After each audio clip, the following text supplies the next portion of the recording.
Hello, hello, BNR Community. Bonjour à toutes et à tous. J'espère que vous allez bien et que vous avez passé un bon week-end parce que le moment où j'enregistre ce, euh, ce live, bah, écoutez, ma foi, euh, c'est 4 jours en décalé vu qu'on est dans la rubrique Work and Rise aujourd'hui. Et pour tout vous dire, on est samedi matin, il est 9h31 pour nous et midi 31 pour notre invité, Karim Ouattara. Salut Karim, Salut Julien, comment ça va? tranquille et toi? Ça va, écoute, ça va. Ça va? On a un peu. Bon, BNR Community, je ne vous cache pas qu'on a un peu galéré hein, pour enregistrer cette interview. Voilà, hein, les aléas de la technologie. Mais on a solutionné. Voilà. À chaque problème, sa solution. Donc, bah, écoute, Karim, bah, sans plus attendre, hein, présente-toi. Présente-toi, dis-nous qui tu es. D'ailleurs, où est-ce que tu es là, d'ailleurs? Parce qu'il a l'air de faire beau, là. Là, je viens de finir de bosser. D'accord? Je suis au cabinet parce que maintenant je suis kiné. D'accord. Et donc, je suis au cabinet à La Réunion, en fait. Je suis installé à La Réunion. D'accord. Il y a un cyclone qui arrive Ah ouais, bientôt. carrément, cyclone. Oh là là, BNR Community, vous avez vu? Voilà, c'est les risques, c'est les risques des expatriés. Ouais, voilà. Mais du coup, bah, là, c'est assez cool. À 50 mètres, il y a la mer. Ouais, donc Donc, voilà. Il y a risque de cyclone, mais il y a la mer. OK, voilà. Un bon c'est compromis. plutôt cool. D'accord. OK. Bon, ben écoute, Voilà. alors, bah, Karim, déjà, ben, merci pour ton temps et pour ta dispo. Bon, est-ce que tu peux nous dire un peu qui tu es? Qui est Karim Ouattara? Bah, du coup, Karim Ouattara, 41 ans maintenant, Ouais, euh, actuellement kiné, mais joueur professionnel de basket, on va dire de 22 à 32. Avant mhm, ça, formation à ouais. Levallois-Perret. En fait, non, si on part Dans le bon de ordre. la base, j'ai débuté dans le basket dans la rue à Glacière, OK. sur le métro, et puis à Terrain mythique de Charles-Montreux, Glacière. Charles-Montreux, Tolbiac, et, euh, et puis au PUC, en structure organisée au PUC, au Paris Université Université Club. Club. Mhm. Et, euh, et puis de là, avec la compétition dans le quartier et au PUC, ça m'a permis d'aller à Levallois. Ouais. Et, Levallois, j'ai fait 2 ans là-bas. J'ai eu mon bac. Et par le biais de différents camps de basket, que ce soit camp NAC ou des tournois AU Team, des tournois de lycéens aux États-Unis, j'ai décroché une bourse d'études pour aller jouer et étudier aux États-Unis pendant 4 ans à l'Université d'Albany, dans D'Albanie. l'État de New York. Voilà. Mhm. Donc voilà, j'ai fait 4 ans de D1 là-bas. Ouais. Je suis rentré en France et là, j'ai débuté ma carrière de pro qui a duré 10 ans. D'accord. Donc, Je 10 suis ans de passé carrière. à la Pro A, mais principalement de la Pro B. Et, euh, et voilà. D'accord. Après, j'ai arrêté et j'ai repris des études de kiné. Et là, ça fait environ plus de 3 ans que je suis kiné et je me suis installé à la Réunion. D'accord. Très bien. Pas de problème. Euh, Comment est-ce que tu es arrivé au basket? Parce que là, tu nous as dit, nous as donné un peu, retracé un peu ton parcours. Euh, mais pourquoi le basket et pas un autre sport? En vrai, le basket, ça arrivait un peu parce que j'étais grand. Ouais, Euh, ma mère me disait un jour sur deux, tu es grand, tu devrais faire du volley. Et puis le jour suivant, c'était tu es grand, tu devrais faire du basket. Et il y a un jour, elle m'a dit tu es grand, tu devrais faire du basket. Et il s'est trouvé qu'il venait juste d'ouvrir le terrain sous le métro, là, Glacière. Glacière. Je suis parti là-bas et j'ai joué et j'ai kiffé. Tout simplement. Ça marche. OK. Toi, en tant qu'individu, est-ce que tu pourrais nous dire qu'est-ce que le basket t'a apporté? Ben, au début, j'ai adoré le basket parce que c'était le côté brotherhood, la fraternité en fait. J'étais content d'aller au basket pour retrouver mes frangins en fait, mes frères. Et il y avait une telle ambiance dans le quartier. Tu l'as connu parce que on vient du même quartier. On vient du Et, même coin, tout à fait. Voilà, une telle fraternité, telle bienveillance, mais aussi une dureté de la vie, un apprentissage. Et en réalité, moi, j'ai aimé le basket surtout de par les qualités humaines que ça dégageait en fait. Après, le jeu en lui-même, bien sûr, c'est un pur kiff, mais c'est surtout ça, surtout ce que ça m'a apporté humainement, en fait, et ce que ça continue de m'apporter humainement jusqu'au jour d'aujourd'hui. En fait. Jusqu'aujourd'hui, ça marche. Merci. Mm. Est-ce que tu peux nous parler des, comme on dit, des fails, des erreurs de jeunesse? Mais, en réalité, moi, je ne suis pas trop tombé dans les travers d'erreurs de jeunesse, entre guillemets, Ouais. parce que justement, je jouais pour être avec les potes et mon objectif premier n'était pas d'être pro, mais par contre, mon objectif premier était d'être compétiteur.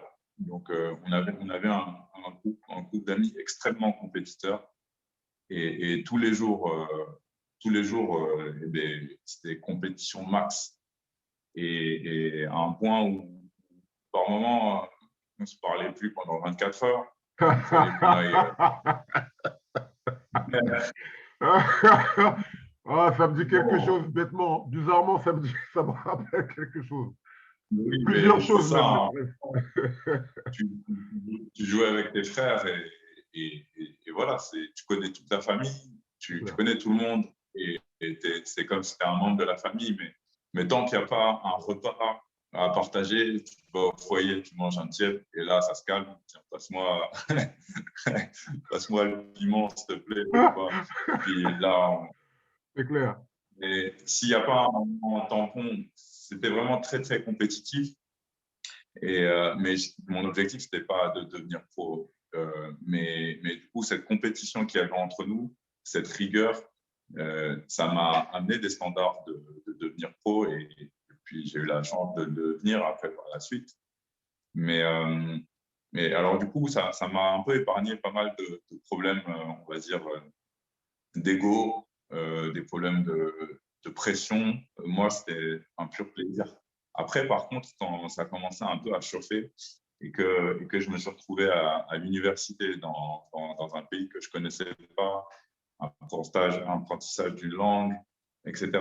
Là j'ai commencé à faire rentrer un peu mon ego en jeu, à me dire, c'est ultra compétitif aussi là-bas, entre coéquipiers, même au sein de la même équipe.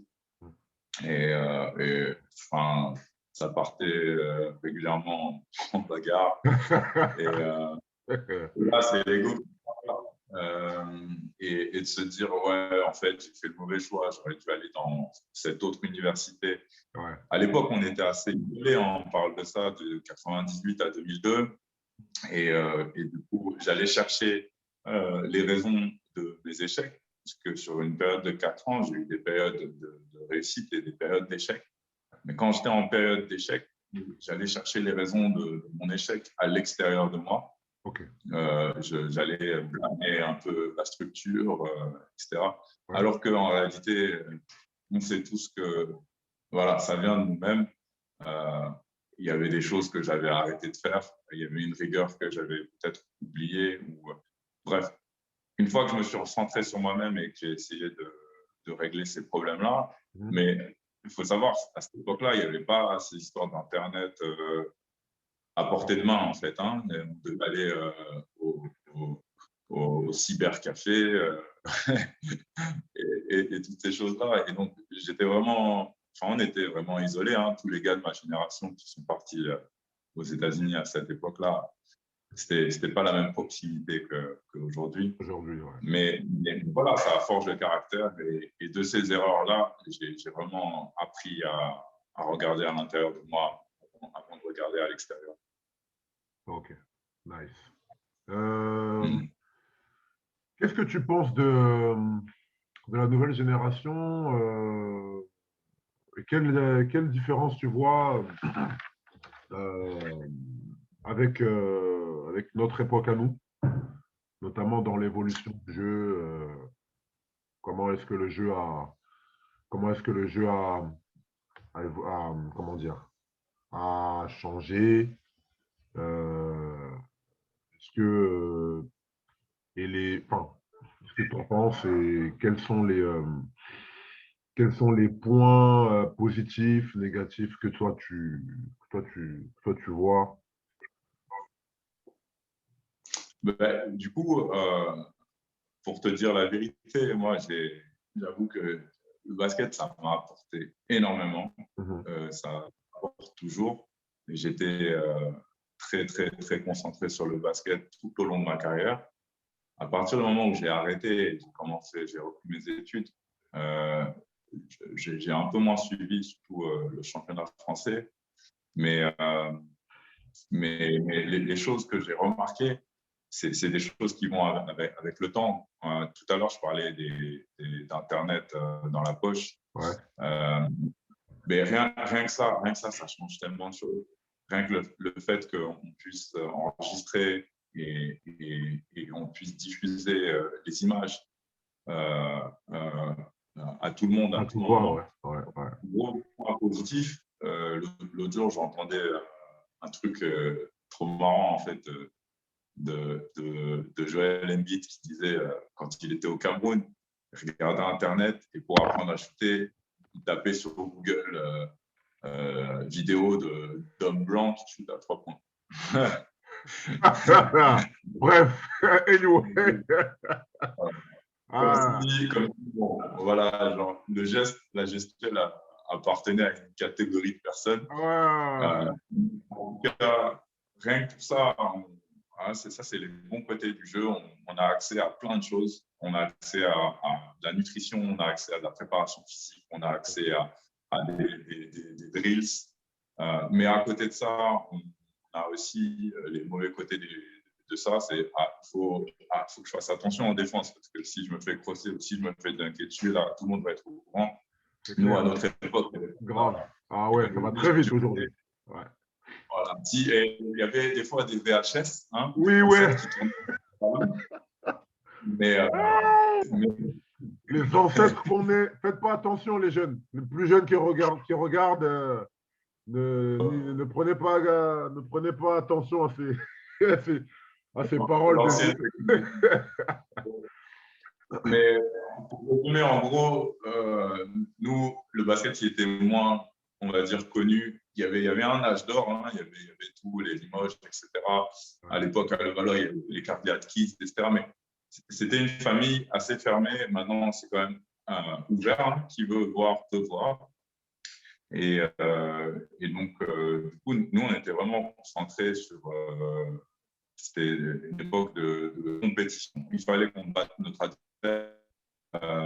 C'était collectif. Là, j'ai la sensation que c'est un peu plus individuel et un peu plus... voilà, il y a la possibilité, il y a ces rêves. Hein. Il y avait très peu de gens qui étaient partis en NBA. Maintenant, ça, c'est quelque chose d'atteignable. Ouais. Et donc, beaucoup plus accessible. Ça, c'est quelque chose de positif. On veut aller vers ça, et plus ambitieuse que nous.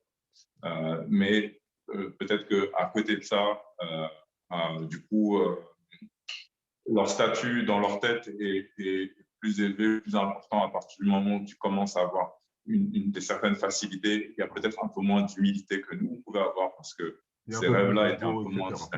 Ouais. accessibles. OK. Donc, à chaque génération, c'est côté positif et c'est côté négatif. Mais bon, voilà, eux, en tout cas, ils ont cette possibilité et de se dire qu'on n'est pas obligé d'aller aux États-Unis à l'université pour arriver en NBA. On peut faire ça d'ici aussi. Ouais. Donc voilà. Nice. OK. Dans ta démarche quotidienne, comment est-ce que tu essaies d'impacter la jeunesse? Après, ça a été un truc depuis toujours.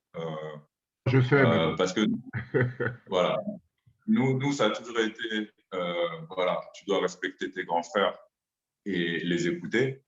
Et comme je disais tout à l'heure, on avait un groupe de jeunes très, très bienveillants, en fait. Et pareil, tu avais tes petits et tes petits, tu les prenais sous ton aile et tu les aidais au maximum. Tu leur donnais tous les conseils que tu pouvais donner.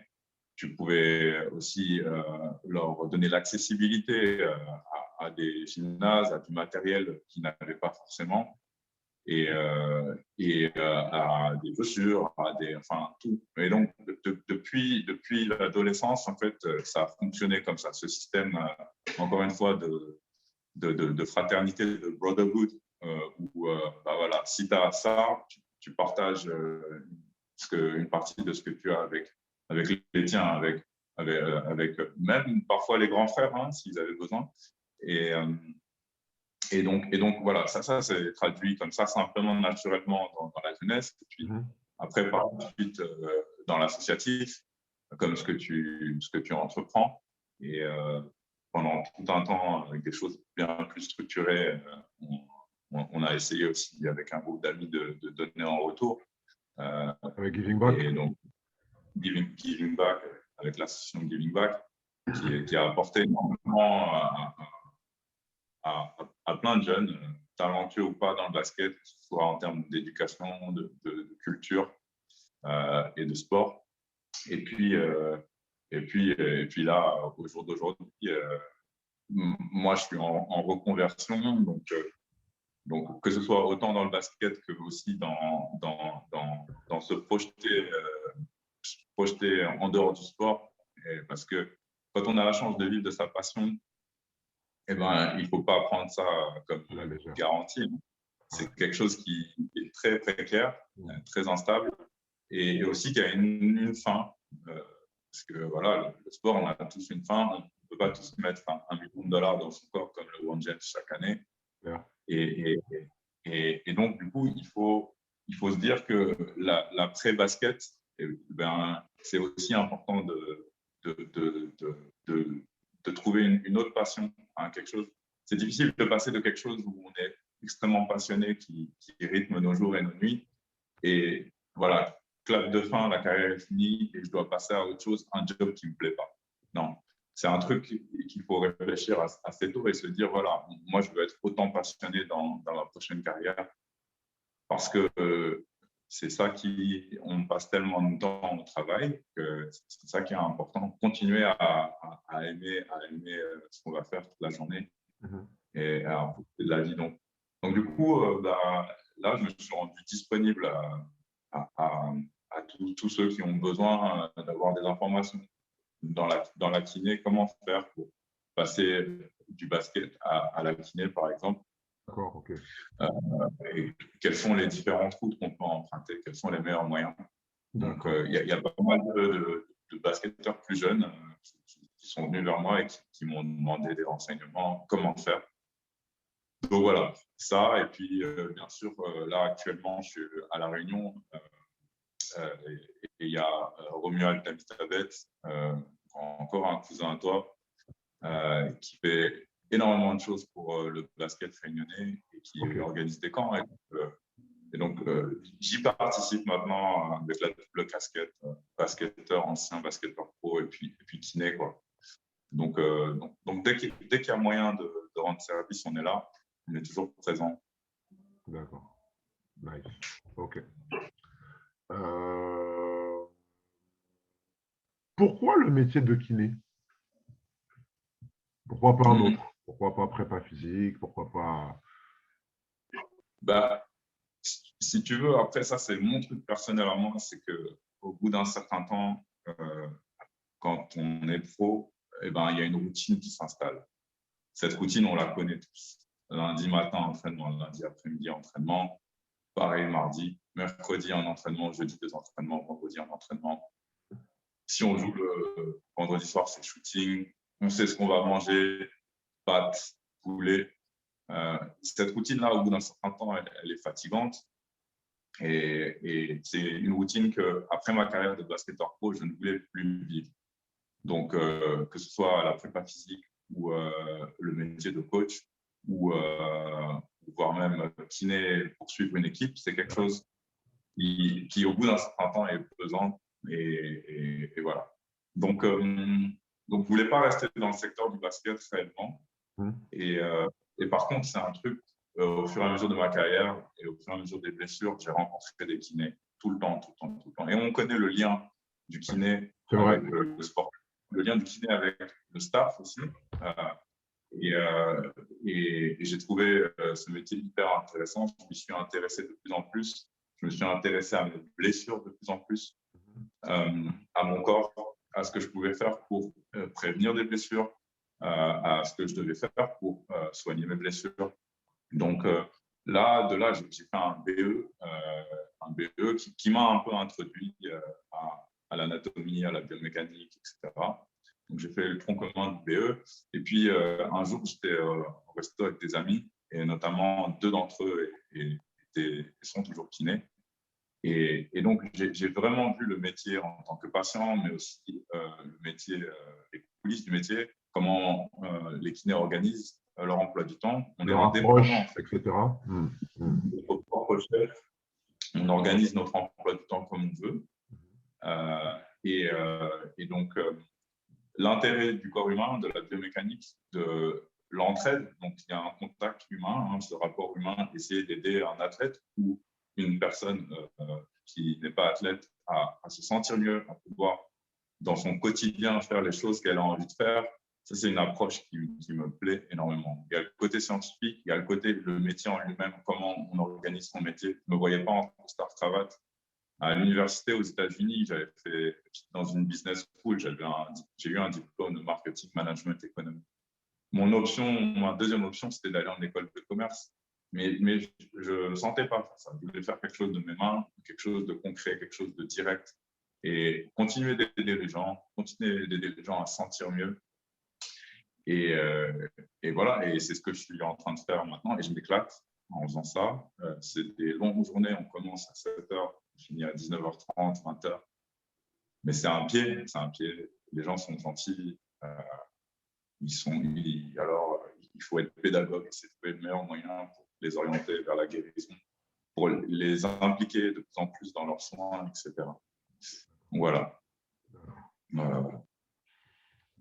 Bah, écoute, le mot de la fin, parce qu'on arrive au terme de cette interview. Est-ce que tu as un dernier mot à dire à la nouvelle génération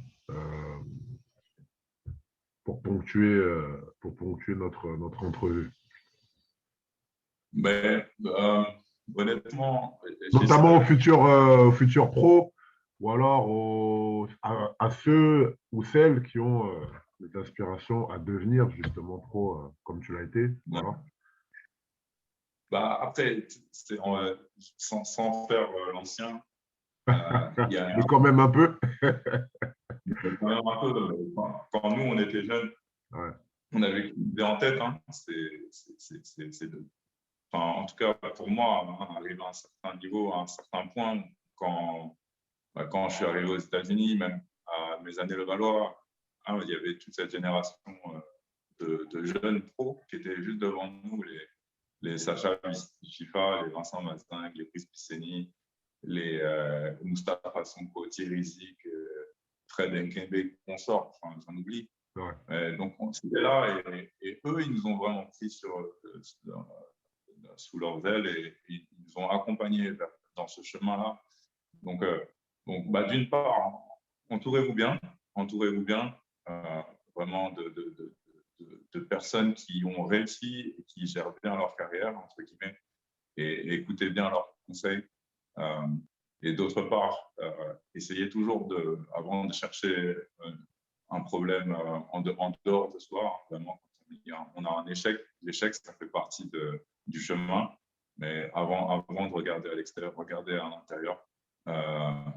L'humilité, c'est quelque chose d'important, sans oublier l'audace et parfois un peu l'impertinence. Mais c'est tout ça, hein, c'est un équilibre à avoir. Et le travail hein, c'est un truc que nous, on faisait naturellement, mais ce n'était pas structuré. Hein. Donc là, il y a des préparateurs physiques maintenant qui sont très présents, notamment un big up à mon gars Christian Belize, qui est ton gars aussi. Mais bon, si vous pouvez accéder aux soins de vos corps, hein, moi je parle en tant que prévention de blessures, préparation physique, nutrition, tout ça sont des choses à mettre de son côté hein, très tôt maintenant. Et puis le travail acharné. Mais il ne faut pas oublier que le travail qu'on met dans le sport, eh ben, c'est quelque chose qu'on peut transposer plus tard dans la vie de tous les jours. Donc, toujours garder un œil sur ce qu'on a envie de faire et préparer les bases ensuite. Et quelque chose pour lequel on pourrait se passionner autant que le basket. Dès qu'on a identifié ça, on sait qu'on va pouvoir mettre autant de travail dans cette voie-là qu'on a mis dans le basket. Donc, très tôt, essayer de garder l'esprit ouvert, identifier ça et préparer l'après-basket. Comme on sait, il peut se passer plein de choses et qui peuvent stopper net nos projets et nos rêves. Voilà. Écoute, merci beaucoup. Merci infiniment, Karim. Merci de ton temps. Merci pour ta dispo. Voilà. Moi, ça me fait. Comment? Dernière chose. Ouais, dis-moi. Dis-nous. Je tiens à te remercier, toi, dans ton initiative qui va dans le sens de tout ce qu'on dit. Donc là, ce que tu es en train de faire, ça permet d'ouvrir aussi l'esprit à différents niveaux. Hein. Là, tu couvres un peu les différents aspects d'une carrière de basketteur. Donc, le passé, le présent, le futur. Donc, merci à toi de faire ces choses-là et de continuer comme ça. Et puis, merci beaucoup. On s'est connus, on était petits et tu es toujours là, toujours déter. Donc, merci. Merci à toi. Merci. Merci beaucoup, Karim. Merci pour ces mots. Écoutez, merci beaucoup. Merci beaucoup, Bien-être Community. Vous retrouverez cette interview donc, qui est en décalé par rapport à la diffusion. Vous la retrouverez ces prochains jours dans la rubrique Work and Rise. Donc, restez connectés.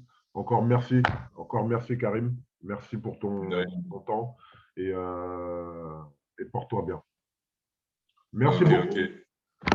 Et s'il y a des jeunes qui ont besoin, qui veulent s'orienter dans la kiné, juste hit me up. Je suis là. N'hésitez pas, je mettrai en lien le compte Insta, le contact de Karim. Donc, pour ceux ou celles qui pensent d'ores et déjà à une carrière de kiné pendant qu'ils jouent au basket, parce que ça les intéresse ou ça les intéresserait, n'hésitez pas. Les infos de Karim seront dans la bio et en légende en dessous du post de l'interview. Voilà. Merci Karim. Merci à toutes et à tous. Ciao.